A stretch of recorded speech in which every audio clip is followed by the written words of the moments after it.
Well, in the final home series of the John Mozeliak era, the Cardinals took home a series victory over the Milwaukee Brewers. We'll discuss on this episode of Dealing the Cards kind of the send-off of John Mozeliak, even though it's not official fully yet, but it's last home series, so it's the time you celebrate. The celebration for Arenado, a celebration for Michaelis yesterday, and what we all knew was coming, but finally the Cardinals have admitted themselves, a rebuild. So as the Cardinals stare down the barrel of a rebuild this offseason, what does that mean for the next few weeks? And what do we anticipate is going to happen in the early offseason on this episode of Dealing the Cards?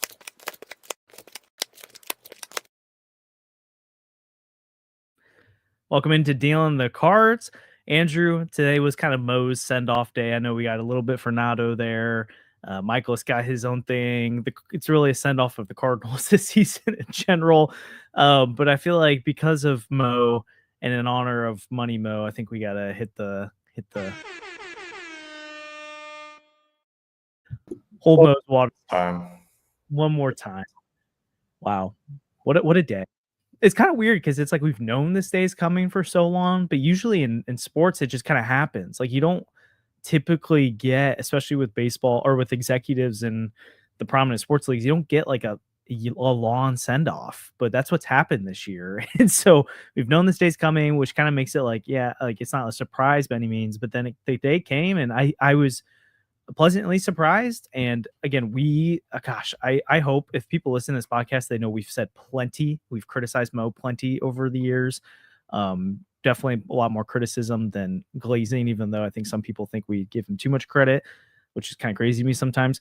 But I was a little bit surprised at how muted the celebration was. There wasn't really a lot. It was basically just a mini video, and he threw out the first pitch, and they went on their way. They didn't really do anything big for him. But I was at least pleasantly surprised that fans didn't boo him. Again, I'm not trying to say people should, like, if people don't like Mo, that's totally okay. That's your prerogative. But he did spend over 30 years in the organization, and they did win 2 World Series when he was here. He was the guy who drafted Albert Pujols and Yadier Molina. One of the best eras of baseball was 2008 to 2015, where he was running the show. Again, the last 10 years haven't been good. But I think it's nice that the Cardinal fans are known for celebrating the good in people.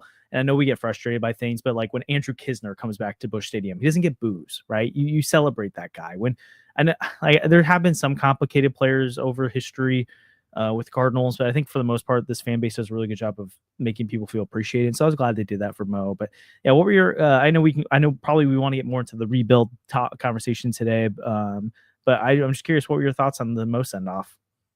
I thought it was nice. I think he definitely deserves something. I don't think he deserves, to give a speech like Ueno or Pujols or Yachty, but for a guy that's been with the organization for this long and has seen some success, I think it's well deserved. Like we disagree with a lot of things that Mo's done. I think it's well past time for him to be stepping down and leaving the organization to younger, more modernized people, which is what's hopefully going to be happening in the coming weeks. I think we're going to get that end of season press conference at some point before the playoffs, right? Like that would be my expectation, is that we probably get it at some point, like next week, next Tuesday, Wednesday, maybe after the season's over.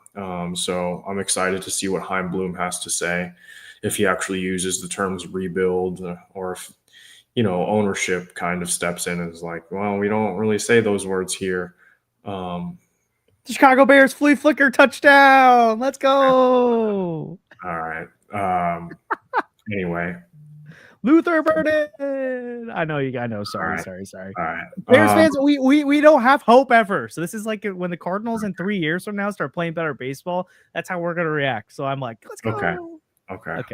There you go. So I don't know. The Arenado thing was kind of weird to me. I remember when Pujols, Ueno, and Yachty all came out of the game at the exact same time at the end of 2022. And that was very tasteful. They started the game, Pujols hit a homer, and then Ollie pulls them all out of the game at the same time. Today was kind of strange because, one, there's a chance Arenado is back next year. I think that, like, I'll probably put it under. There's like no 10%. chance. There's zero. I think there's a 0% chance Arenado's back next year.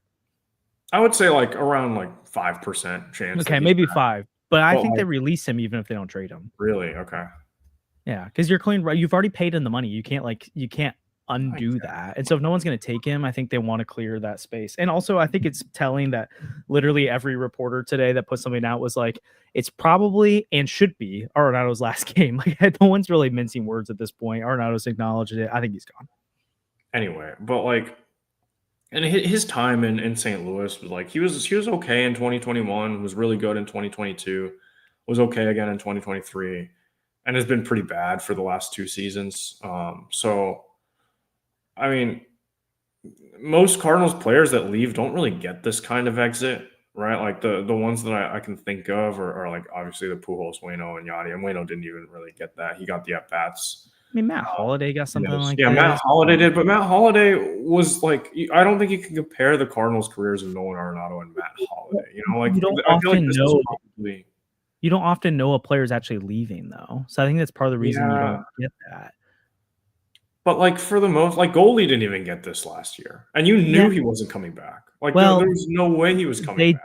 They didn't communicate that to him until they were on the road in San Francisco, in Colorado. Okay, well, so I don't. But like Goalie won an MVP. He actually was here for a little bit of postseason success. He was there for the 2019, 2020 postseasons. Arenado wasn't really here for much of anything, right? Like he was here for the 17-game win streak and then the 2022 year. And then after that, he's just been, and attitude-wise, I haven't been a huge fan of the way that he's treated certain things. And, you know, maybe that's my own like issues with him, and maybe I'm treating it a little bit too harshly. But I felt like that was a bit much, to be honest. But whatever. Well, okay, so there weren't that many people in the game anyway. So first of all, I really don't think it's worth getting upset about. No, I don't really care. Like, it's not a guy. I understand why they did it. He finished 3rd in MVP voting. He's a future Hall of Famer, a 3-time All-Star with you, 2 or 3-time Gold Glover. And honestly, if he just played a little bit better, then I think we feel a lot better about him. Or if the team had more success, even with how bad it finished, I think we feel better about him. It's more of a collective effort for why it didn't go well, but he's still someone that fans really appreciated being around.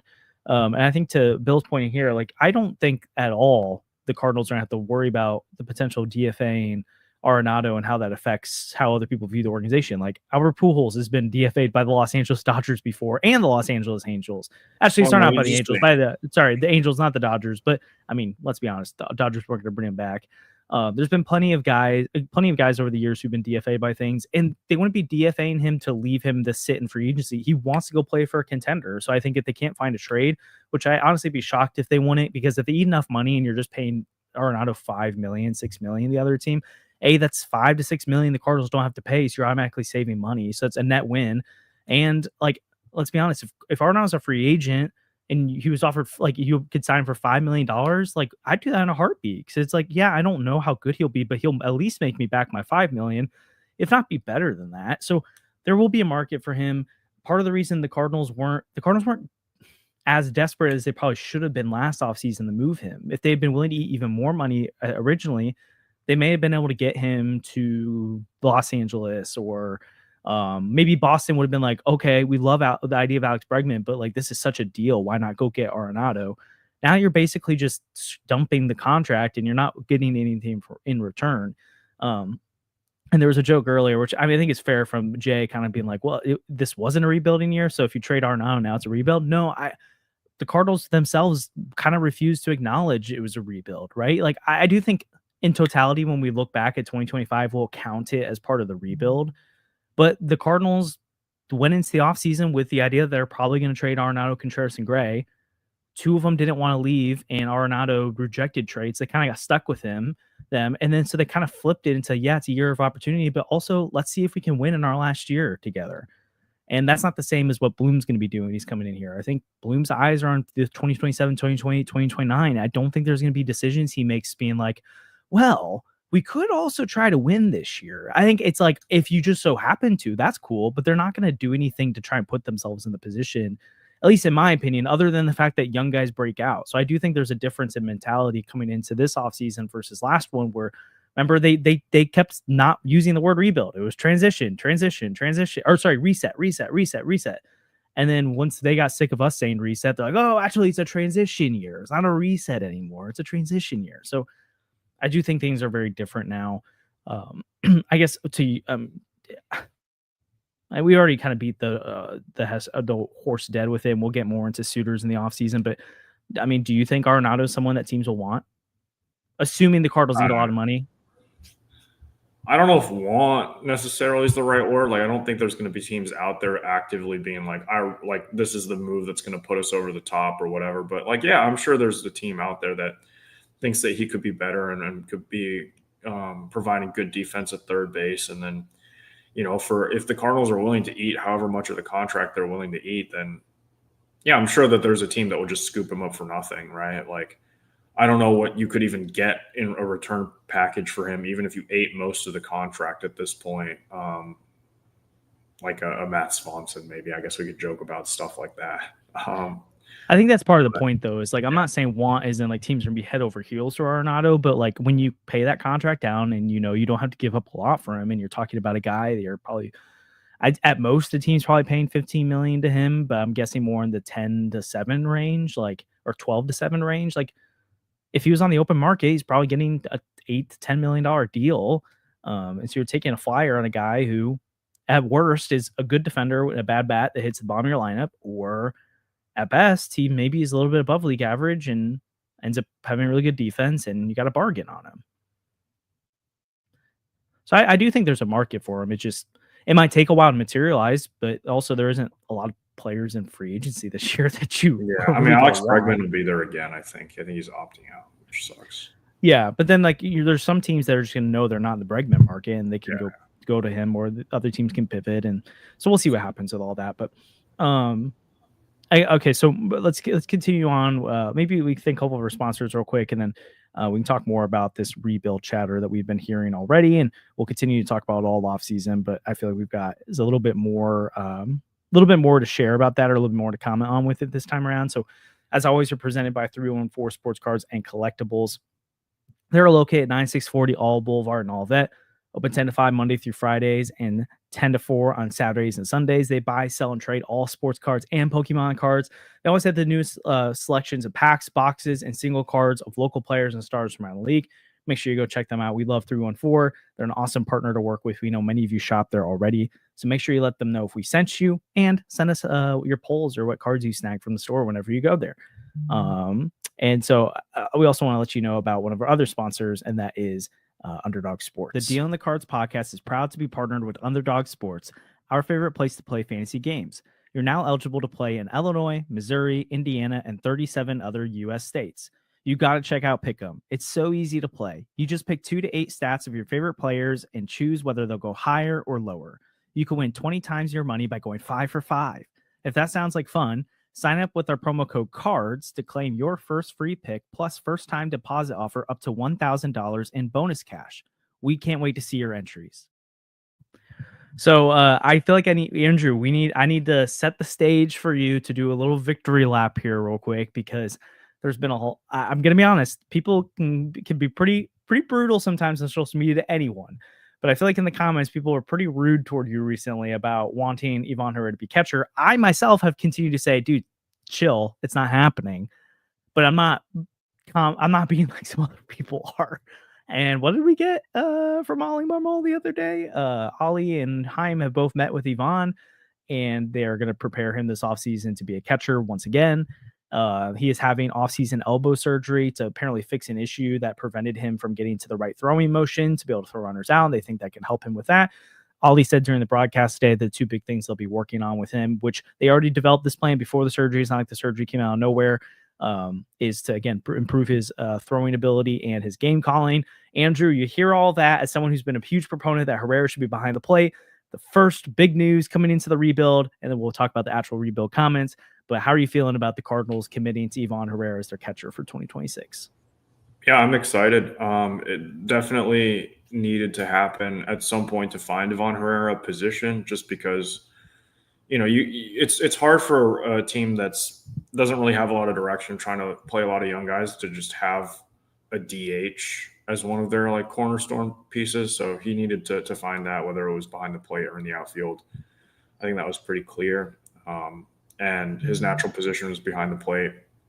Obviously, a lot of things being frustrating with his arm not being able to throw guys out. Now it seems like we do have clarity that there was something physically wrong with Herrera that was preventing him from doing that, and I think that's definitely a good thing. Like it's not really something that you can't fix. So hopefully that happens and he gets his arm back and he's able to throw out runners at a decent clip. I think his blocking was already better than Pajes, and game calling. Honestly, I don't understand the whole Pajes game calling thing. I think it's perfectly reasonable to have a coach take care of something like that. That's something that happens in other levels of baseball where coaches are calling pitches. So I'm not really sure why Pajes was being praised so much for leading this starting rotation that was awful, right? Like just a terrible starting rotation. And then just like in general, I'm not really sure why like the defense was so much better than Herrera's that you needed to play Pajes over him all the time. Obviously the arm, which was the main issue, hopefully will get fixed. And I'm just excited to see where that's going to end up, because you look at who on the roster is a lock for next year. It's probably Herrera, Mason Wynn, and then like maybe Burleson, unless you get a great offer for him on the trade market. And Wynn obviously at shortstop is gonna stick there. But then like Burleson, again, another guy that's kind of a DH bat first guy. So having Herrera behind the plate, I think, makes a lot of sense. I'm glad the Cardinals are in agreement. And hopefully they try it more than just like a month or whatever, and Herrera could stay healthy behind the plate. Yeah, I have a feeling Chaim Bloom's not going to give up on something that quickly. I also think, again, I'm with you in that I love this, and I think it's going to be awesome. And if Ivan Herrera can handle himself back behind the plate, he had a 132 coming, a WRC plus on the year coming into today's play. It's obviously up higher after that huge home run earlier today. Just a great offensive day today. That's easily third best in all of baseball among catchers. Cal Riley sitting at 160, Will Smith at 152, Ivan Herrera would be third in all of baseball, and the next closest everyday catcher. I mean, Kyle Teal had a 128 this year, but played 72 games. Ben Rice 124. So that puts Herrera in pretty elite company there among catchers. And then again, like when you talk about the best bats in all of baseball, Herrera's WRC plus in the year is probably going to finish around 33rd in all of baseball. And like when you get that from your catcher position, that's a huge advantage for your lineup, to your point. I don't think it's a problem for your cornerstone player to be a DH if that's what Herrera needed to be. His bat plays there. When you're top 35 bat in the league, you could be a DH. But it's obviously a lot easier for lineup construction, and you provide a lot more value when you're doing it at a defense position like catcher. But I do think like we like to forget. I know people like dog on Pajes now for like the Cardinals pitching staff being terrible, but we can't say with one breath it's a terrible pitching staff and then act like Pajes should have fixed it. Like before recently, when Herrera did get removed from the catching duties, which was more so they've said this, it had a combination to do with injury and work he needed to do behind the plate. And I think they just kind of resolved themselves. We're trying to still win. We need his bat if we're going to win. So we're going to get him in the lineup every day, and we're going to figure out the catching stuff in the offseason, which is what's come to fruition.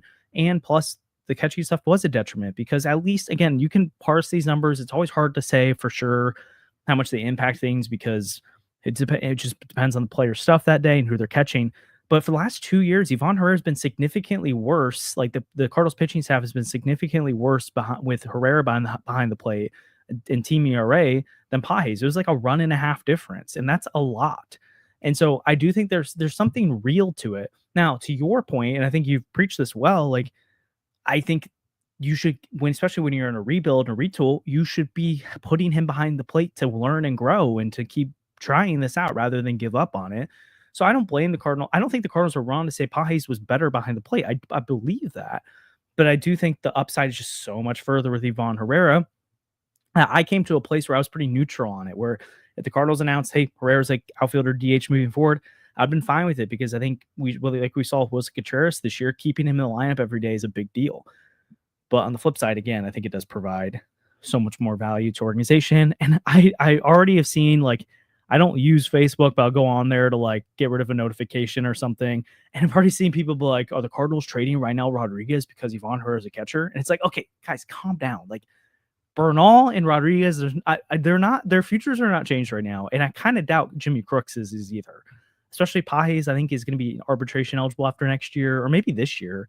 Like, I don't think he's a guy that they want to pay a lot of money to. I think they like having him around when he's cheap. And Jimmy Crooks might be that guy that fills in for Pages moving forward. And also, like, things change so quickly. Like, so maybe not act like they're going to trade the 18-year-old superstar catching prospect right now, who's probably not even a catcher. He's probably a first base DH, unlike Herrera right now. But I did want to give you flowers, Andrew, because you've been on it. People giving you crap for it. Not everyone. Like, there's other people who've been in your corner, like, for sure. But you were pumping it. So I guess the other big topic that we could talk about again is the Cardinals, at least internally, are acknowledging that this is going to be a rebuild. Katie Wu probably had the biggest piece about this past weekend of talking to multiple members of the Cardinals front office and them acknowledging, like, their one worry is just how long is it going to take? But they all kind of have the unity and resolve that this is 2 to 3 year process at least under Chaim Bloom to get back to contention. This is not an overnight fix. That doesn't mean they can't do things to try and be more competitive in 2026.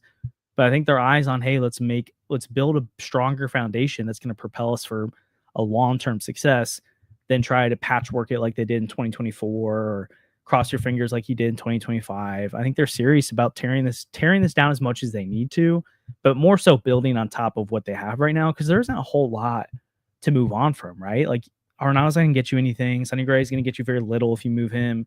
I don't know if Contreras is gone. You've got some young players that might fetch you stuff, but for the most part, it's building toward the future, not tearing something down. When you hear the Cardinals internally embracing the idea of a rebuild, are you excited about that? Do you think it's needed? I know some people don't like the idea of that word and kind of get frustrated that they would do that. What are your feelings on it? I think it's all on ownership, right? Like Chaim Bloom can only do so much with the resources that he's given. And if he's not given enough resources to, restructure the farm and develop these players that the way that he wants to, and also go out and try to compete, I don't think it matters if the Cardinals kind of do something similar next season with the major league roster and try to supplement it with pieces that maybe aren't as exciting. But, I don't think this roster – I think this roster is not good, but I don't think this roster is that far off, right? Like, you can go out there and you can try at least. And I think that you have enough internally to make something maybe happen. Like, I'm not going to expect the Cardinals to make the playoffs next year, even if they make a couple of, marginally exciting moves. But if that's the direction that ownership wants to take this team, then that's what they've chosen, right? And, like, obviously – I'm not going to say, oh, let's try to patchwork it again next season at the expense of, doing whatever they need to do, trading players that they think don't have a future with this roster and getting some stuff back that maybe could. But I do think that there's a world where they could do both, and ownership is actively trying to not do that. And I think I'll continue to hammer that home. And, that's fine, right? Like, they can do that, and fan interest will go down. It will continue to go down. Like, I think we've seen that throughout, especially this last month or so. There's just not really a lot of people tapped into the team anymore. And that's unfortunate, but that's what's going to happen. And, whether or not they want to admit it, the only way that they're going to get back their fans is by playing exciting baseball and winning games. And maybe that's what their plan is for, like, the next 2 or 3 years from now, but next year they're just going to punt on the season again and not really draw crowds and just have a team that's kind of the same. Like, I don't know. I don't think that's a smart play business wise for them, but I'm not in the room with them. I don't know what they're thinking. I don't see the revenue numbers, but just instinctively seems like a play that's not really going to make fans particularly happy. Yeah, a couple things on that. One, I'm not convinced. I've gone back and forth on this. In this current state, I'm not convinced that fans won't show up next year even if it's a rebuild, because I think at least this will be the test for a lot of people. There are definitely a lot of people who said, I'm not coming to games, I'm not caring until Mo's gone. Now, they could very easily change the rhetoric How to many say, people even know who Mo is? Like, let's be honest. Like, of the casual fans that are going to these games, how many of them actually know? Like, they probably have heard the name, but like, but I feel like that kind of stuff can rub off where it's like you're casual, you're like really plugged in buddy at work who cares about the Cardinals, constantly talks about how annoying their front office is. And it kind of rubs off on you where you're like, I'm not even that much of a fan of them. I don't care all that much. But like now I don't care to go to the games because anyone that I know is plugged in with them doesn't like him either. So again, I'm just saying more so. I'm not saying for sure that I'm not telling you fans will be back next year. I definitely don't think they'll be back in the ways they were before. But I'm not convinced, like you said, it'll keep going down from here. I'm not sure yet. I want to see what the response is from people with having new leadership because I could definitely see that happening. I can also see a world where the teams look around or fans look around and say, hey, we've got new leadership here. We hear from Chaim Bloom. We like what he's saying. We hear from Rob Cerfolio. We like what he's saying. JJ Weatherholt debuts next year. Quinn Matthews is up. Maybe you got Liam Doyle. Reinel Rodriguez is on the way. Like, again, I'm not saying all this stuff will happen, but there's a world where people get excited about the future of the team and invest and come to the ballpark better than they did this year. So that's one side of it. Two, I'm with you in the fact that sure, the Cardinals can do both things at once. They can, like when you talked about they're not that far off. If you're saying they're not that far off from being a third wild card team, yeah, that's what I'm saying. That's okay. all I'm saying. They're 4 games out right now. And how many like we hammer this home all the time, but they're one Eric Fetty away from being in playoffs. Okay, so I'm not disagreeing with that. I'm just saying I don't get why people get all that frustrated about it.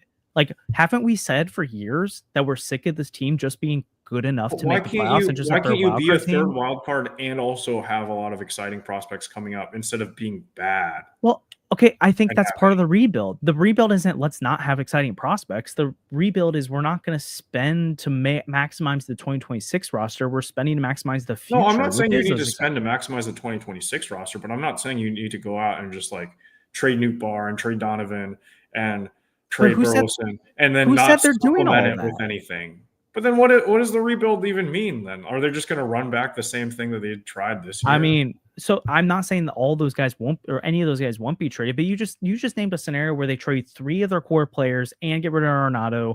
And I mean, who gets rid of who else and adds nothing? There's also a world where they only trade 1 or 2 of those guys to clear the glut that we've been complaining about for so long. They trade Arenado and they trade Sonny Gray because let's try and get anything we can from this point and maximize playing young guys on the field. Because guess who's replacing Arenado? JJ Weatherholt. That's a big deal. Yeah, that's not fine. That's what I'm saying. Like you can do that, and then if you traded like a Nootbaar, you could also bring in another guy that that will cost you like $5 million, and he could end up being really good. And if not, then who cares? Okay, but here's the thing: like, why? Okay, so are we really gonna get worked up about the fact that they might not? We don't even know yet. They might not add some random $5 million outfielder that, let's be honest, you and I are not going to be head over heels excited about when they sign, because they might end up being good. Like, again, that's not what brings fans to the ballpark. I doubt that if they sign some rando at the end of December for $5 million, that anyone's going to be like, well, the Cardinals are trying. But not initially, but so it's also worth the risk. That also sounds like the kind of thing they will do. Like, I think when people say they're not going to spend, they're tempering expectations, because there are people who jump into chats like this or last night for our stream who are like, Cardinals need to sign Dylan Cease. Cardinals need to trade for Joe Ryan. Well, so that's what people mean, because like you're talking about when how many fans know Mo, how the general fan is not talking about going and signing this super niche starting pitcher for $4 million to be good. The general fan is go out and sign the ace. So reporters and people plugged in the team were talking about like they're not going to do that. Like, be prepared. They're not going to spend big. But I don't think this is another offseason where, I mean, they might not spend, but I don't think they have a mandate where they can't spend a single dime, especially if they move Arenado's contract, if they move Sonny Gray's contract. They can go make some smart decisions for $5 million, which is the thing you say they should do. If they don't do it, then sure, I might join you at the end of the offseason and be like, you know what? They missed that part. But the point of where I disagree with getting upset about it is I would much rather, like, yes, you could do both things at once, but if I'm going to prioritize one, it's rebuilding the foundation. Yeah, I know that, but that's not hard. That is hard monetarily. Okay. I mean, I think it's more than you're trying to make it out to be. First of all, especially when you're coming from a series where you were dropping in revenue pretty significantly over the last few years with the loss of a TV deal, loss of revenue and attendance. I don't think that's the same. I don't think that's a understatement to say that they're not in a strong financial position right now compared to what they used to be. But like, Now, I'm looking at the National League right now, and out of all of the teams, all 15 teams in the National League, I can only count 4 that I would say at the start of the season are like rebuilding. If you don't want to count the Cardinals, that's the Pirates, the Marlins, the Nationals, and the Rockies. So when I hear rebuild, I think about teams like that, and it's like, well, okay, those teams are all terrible and like not interesting. And like, why would I want like the Cardinals are not that team? Well, the Marlins are only half a game back. Well, you don't have to be bad to. You don't have to be that bad to rebuild. Like, that's what I'm saying is like if when I hear the Cardinals are rebuilding, I'm expecting them to be like that next year. Okay, well, they're not. I just don't think that they need to. Like, that's not. Well, they're not. They're not doing that. They're not going to trade half the roster away. I mean, if they did that, okay. If they did, that would actually say way more about how bad things are. If Bloom comes in and he says, "You know what? It's so bad. I need to trade half of these guys away," that tells me he thinks they have no ceiling. Though. But who's saying that? Well, like when I hear rebuild, that's what I like. Okay, that's where my mind goes. But right? That's not what people are saying. That's where your mind is going. But that's not what people are saying. No one's saying they're going to turn to the Rockies. No one's saying they're turning into the Pirates. Are there any like rebuilding teams right now that are like okay? Like the Marlins maybe, but they just won 5 in a row and like they were 10 games under 500 before that. I mean, you could talk about like the Tigers were that kind of team last year, and then they caught fire at the end. Like the Nationals were okay for a lot of the year. Tigers were going for it though. Like before the season, they signed Jack Flaherty. They signed a couple of guys. They tried to like signing Jack Flaherty is not going for it. No, that's something. That's what the Cardinals could do this offseason is they prioritize the young guys. They might add a few pieces here and there, but Jack Flaherty was not a huge piece to add. It was a flyer. He was coming off a terrible year. Yeah. He was bad for St. Louis and really bad for Baltimore. They got him on a good deal because no one else really wanted him. And then he had a good year for them. That's not the same. Like, we're doing revisionist history on the state of where they were at. The Orioles this year, I guess, came in with expectations. Maybe they're not a good example. Yeah, they're not like rebuilding. But if you look at the AL, like all the coming into the season, the teams I could say are firmly rebuilding were the A's and the White Sox. Okay. And then like the Angels, the Angels, but they never really do that, right? And I don't want to be the Angels. Okay, but they're not going to be that. I understand you're saying that's what you think of the word rebuild, but they've never until they say we're doing that. That's not what they mean by a rebuild. I want to see what Bloom has to say. Like I'm waiting to see because when I hear rebuild, that's what comes to mind. Are those teams that are just awful? And I don't think that's necessary. Okay, I also agree. I don't think it's necessary that they have to tear all the way down because there's not really a lot of incentive to just be that bad because that would require blowing up the young guys on the roster. But if they example Newbar, if they don't think he's a part of the future, then you trade him. And I love Donovan big time, and I think they should extend him. And I will be upset if they trade him. But if they're not going to keep him, you can trade him. When I throw names out in our chat, being like, "Well, I wonder if Burleson could be a trade candidate." I'm not saying they're going to trade all 5 of them. I'm just we're going to stay, and I think that's why all these names are thrown out there. Is I don't think there's a single person that believes they're trading half the roster, half the young guys. I think what we're not sure of is which ones are they going to move on from. Could he move on from Gorman or Walker already? Maybe. Could he move on from Burleson to sell high? Maybe. Could he move on from Newbar or in a sell low situation or keep him for next year because the rebuild is value?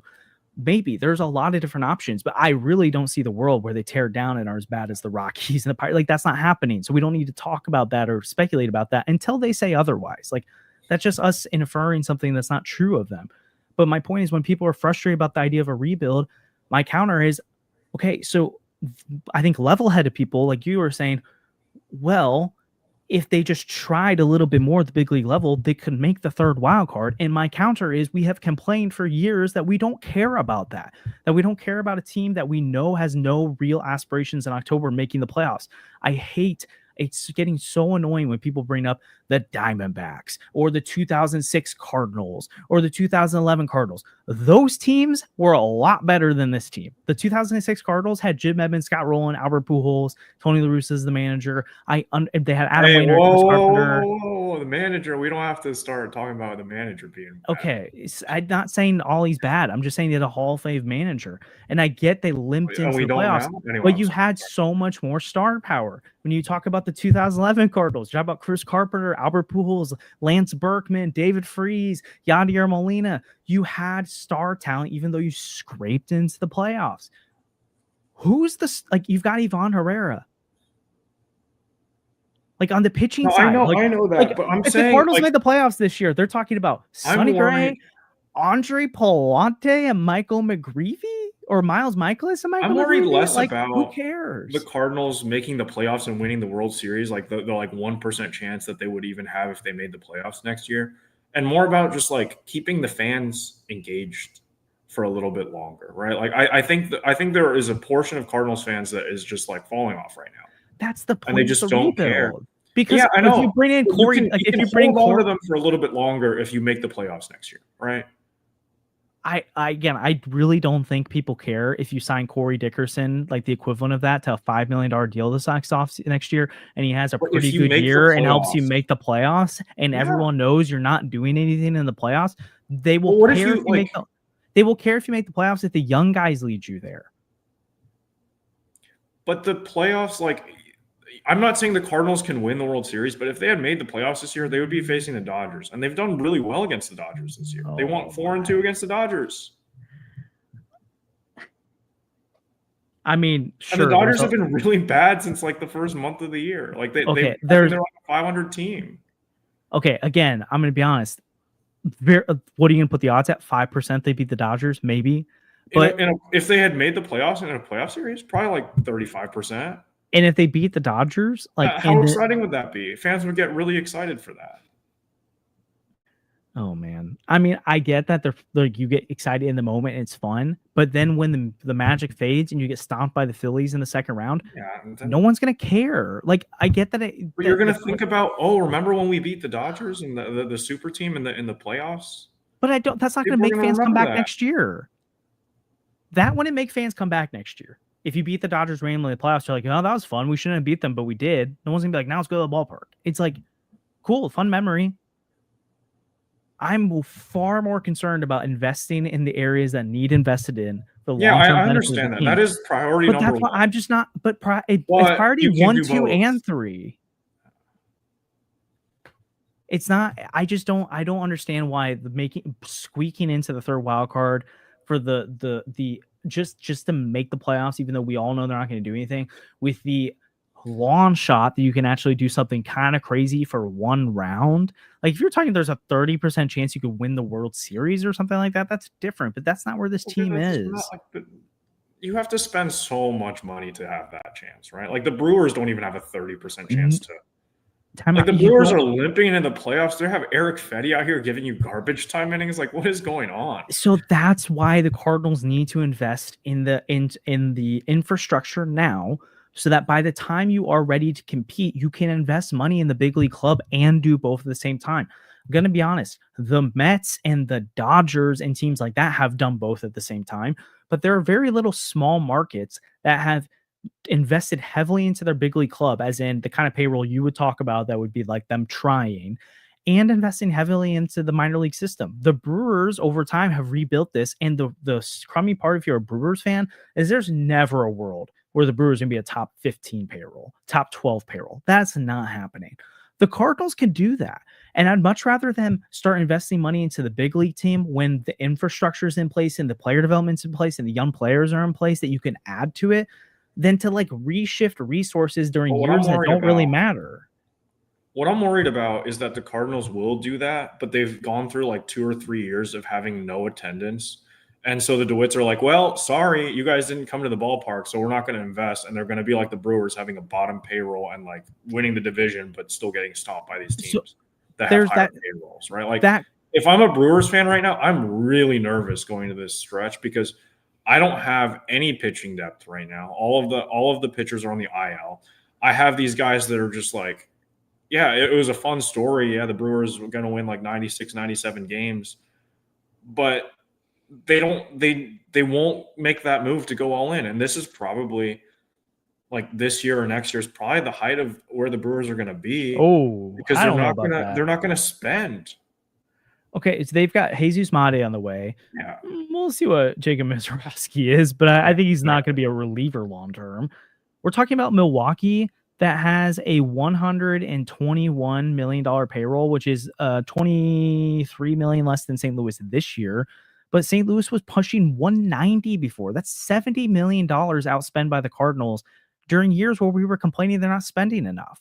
And this is the Brewers spending.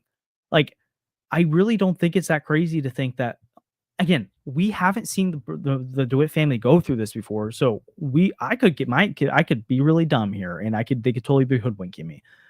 But I really do think, even if they have some lean years here, that it's what they've been like.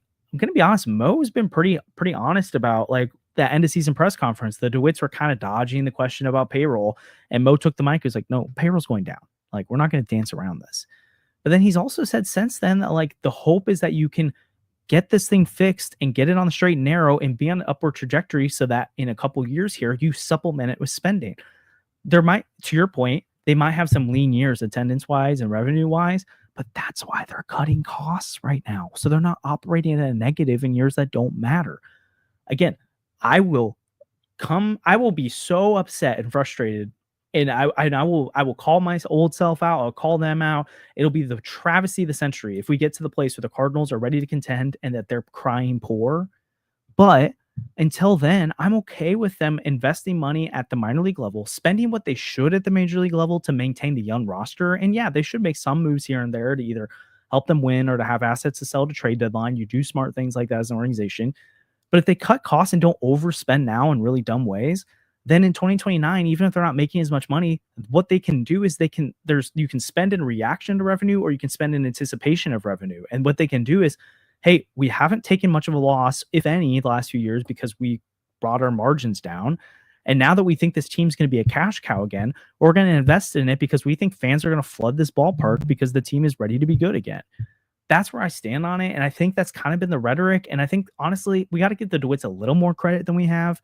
Again, I think they've been a big part of why it's fallen apart, but they brought in Chaim Bloom for a reason. And again, this was the team, or this was the ownership group that did bring in Mark McGuire and did have those 2000s teams that were incredible and did have the 2010s team that were incredible. Then they got gun shy for a while, and that's part of the demise, but it seems like they're coming out of it. And to Jen's point, there is a CBA coming, and there might be a world where there's a salary cap anyways. And if there's a salary cap, then I really don't have that many concerns because there'll be a level playing field. But if you're going to compete with the Mets and the Dodgers and the Phillies in this league anymore, and you're going to be a small market team, you have to do everything right from the bottom because the Dodgers do that part right too. And the Mets do that part right now too. And the Blue Jays have one of the best farm systems in baseball right now, or at least one of the most improving ones. And the Phillies just outspend crazy money. And like these teams that are really good now also do the minor league part well too. So the Cardinals have to find a way to get an edge if they're going to be outspent by $200 million. There's no world where they're ever going to spend north of two. But that's why I'm just saying, like, I think that's where we maybe disagree a bit, is that I don't think it's a huge deal that they don't push even a few chips in right now. Because this is the same ownership group that was telling fans, it was like, hey, watch what happens when you guys don't come. I think it's kind of funny when fans say, and it's like, okay, well, if you're going to use that kind of rhetoric, I'm very worried that if fans stop coming, you will just, like, even if the team is good, you will not spend. That's where I sit. And I think the best way to combat them, I mean, I don't know. Like, I think it's an ownership problem because, right, like if you can go into next season with even the same payroll as this year, like you don't want payroll to go down. You're going to have to look and say, well, I think Chaim Bloom is going to spend the Michaelis money better than Mo. I think he's going to spend the whatever Arenado was getting better than Mo. And the Michaelis money is a lot, right? And then like the Fetty money. And yeah, guys are going to get arbitration raises, but there's guys you can cut ties with, right? Like you can non-tender guys that you don't necessarily think are going to be a part of that, or you trade guys like Newpar that you could spend that money better elsewhere, right? Like there are free agents. I trust Bloom to spend that money a lot better than I trust Mo to do it. and it's not going to be like signing a Trevor Story or a Yoshida from Boston where he's going to be able to do stuff like that, but like he's going to be able to claim guys on the margins and make this team better. I don't think that ownership can go to Chaim and be like, well, we're going to give you even less to work with than Mo, because then you're just going to get the same team, right? Maybe, but so a couple things to that. One, again, if they're doing it in 2026, 2027, assuming 2027 is also not a competing year, I don't care. If he's doing that to him in 2028, 2029, when they're set up to contend, that agree is a problem. But two, it's not only just making better signings than Michaelis, but it's also, can they get their Dylan Carlson to pop? Can they get their Jordan Walker to pop? Because it's like that's been part of the demise of this Cardinals team. Is it's not just been, well, Mo just misspends money. It's also the young guys that are supposed to be cheap, great talent haven't been those guys, right? Like Jordan Walker didn't work out. Dylan Carlson didn't work out. Nolan Gorman hasn't worked out. Like Brendan Donovan and Lars Nootbaar have been great surprises, but they're not stars. Herrera maybe could be a star. JT Weatherholt could be a star. Like, though that changes the trajectory of things, because in 2022, honestly, like they did get it right, kind of. Like in a lot of ways, they had Goldschmidt and Arenado. They had the two MVPs, like two top 3 MVP finishers. They had Albert Pujols hitting 5th with them. That was incredible. They had a pretty good pitching staff. Like the deadline, they figured it out. It was good enough, and the bullpen was good enough. But Nolan Gorman came up and didn't pop. Dylan Carlson was good. Lars Nootbaar was getting there. He had a good second half, but they just didn't have the young talent to supplement at that point. And then those guys faded, and this young talent has not only not supplemented, it hasn't emerged to take over those seats either. So I think that's also a part of this. It's not just that. I think we all get so fixated on the payroll, and it's like, I get it, the payroll matters, but also no, it's not the payroll. It's spending the payroll properly. And it's like, if Bloom doesn't even have Mo's payroll to work with, then what is he going to do? Well, okay, so I'm looking like Tampa Bay does pretty well without much of a payroll. Milwaukee does pretty well without much of a payroll. Cincinnati this year spends far less than you. They're doing pretty well for themselves. The Royals last year spent less than you. They did pretty well for themselves. The Detroit Tigers spent right about as much as you. They do pretty well for themselves. Baltimore, like, it's not possible to contend to make the playoffs without a lot of money. But to your point, yes, it will be disappointing. And actually not even just disappointing. I will be very frustrated as someone who supports and follows the Cardinals, even if they don't get within striking distance of where they were before, even if they're not, like, if they're just at 175, that matters a lot more when you're talking about the Rays get 87 million to play with, or the Brewers get 121 million to play with. That's a huge difference. But again, so is a huge difference when you have 3 guys making league minimum that are huge contributors. You're paying less than $3 million to 3 guys that are huge parts of your team. It allows you to spend money elsewhere. That's part of the Cardinals' demise. When you look at their rotation, they've had one of the most expensive rotations in baseball the last few years, but it's not good because they don't have anyone homegrown in the rotation that's any good, and they don't have the ability to go spend 200 plus million. So they kind of had to patchwork and find enough guys to fill a rotation. So anyways, I'm optimistic about Bloom coming in. I really am. And I don't care too much about 2026 not being good if it sets the foundation for the future. Yeah. I mean, I don't think they need to be good. I think you should just be able to be allowed, or Bloom should just be allowed to spend the same amount of money as Mo.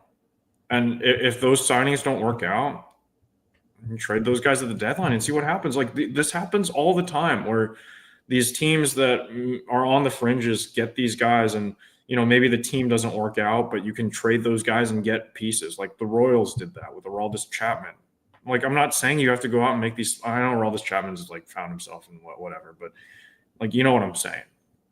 Yeah, but Like, okay, every team goes out and signs guys, because I still feel like the Cardinals are only going to be allowed to go out there and make one signing for $2.5 million, and it's Phil Maton. And it's like, okay, great. You got Phil Maton. He was really good for you. You maybe got some exciting prospects back from Texas. But really, like, if you had gone out there and added more pieces this offseason, like, there's no guarantee that they work out. But one, you might make up those 4 games on the Mets to be in the playoffs. And 2, you might be able to, even if they don't work out, get more at the deadline. I feel like it not only does it help your youth movement, you could also just go out there and maybe actually be good and maybe make more revenue that way too. Okay, but like the thing you're criticizing them is not making the Phil Maton type signing, which they did in the year that they did the spending freeze. Like, yeah, I know. I'm saying like that's not the only move that you made, but you could go out there and get more. okay. I know. Phil So I Maton think is not expensive. okay, then let's see what they do this offseason, because Yeah, also they didn't move Arenado. They didn't move the money. They didn't move Michaelis. They didn't move Gray. They didn't move Contreras. That also plays a role in the fact they didn't spend. They're having Michaelis come off the books. They already moved Steven Matz's salary and it's off the books. They moved Fetty. They're going to move Arenado, and they're probably going to eat a lot of it, but they're going to save money there. They moved Maton and the rest of that money. They're at $144 million payroll from opening day, or for right now. I don't know what opening day it was. Let's see. And Cleveland's in the chat is asking me who should they sign this offseason. I don't know. I haven't done the research. That's not my job. Okay. Like there's guys in the Cardinals front office that are getting paid for this.